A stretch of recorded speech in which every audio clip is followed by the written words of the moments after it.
दोन दुचाकींचा समोरासमोर अपघात, एक ठार, दोघे गंभीर जखमी। परभणी येथील जिंतूर महामार्गावरील बोरी गावाजवळ नायरा पेट्रोल पंपासमोर दोन दुचाकींचा समोरासमोर भीषण अपघात होऊन एक जण जागीच ठार तर दोघे गंभीर जखमी झाल्याची घटना रविवारी सायंकाळी 4च्या सुमारास घडली। मिळालेल्या माहितीनुसार जिंतूर तालुक्यातील कसर येथील रहिवासी व जिल्हा मध्यवर्ती बँकेचे निवृत्त मॅनेजर विश्वनाथ नामदेव काळे वय वर्ष 72 हे टीव्हीएस लुनावरून गावाकडे जात होते। नायरा पेट्रोल पंपासमोर पेट्रोल भरण्यासाठी गाडी वळवत असताना परभणीहून येणाऱ्या दुसऱ्या दुचाकीने जोराची धडक दिली। या धडकेत विश्वनाथ काळे जागीच ठार झाले। जखमींना तातडीने बोरी येथील ग्रामीण रुग्णालयात दाखल करण्यात आले।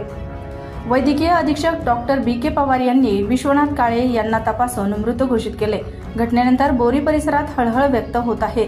मृतांच्या पश्चात पत्नी, एक मुलगा, 2 मुली, सून व नातवंडे असा परिवार आहे। घटनास्थळी बोरी पोलीस ठाण्याचे सहाय्यक पोलीस निरीक्षक सुनील गोपिनवार व सहकार्यांनी धाव घेत जखमींना उपचारासाठी दाखल केले। पोलिसांनी अपघाताची नोंद घेत पुढील तपास सुरू केला आहे।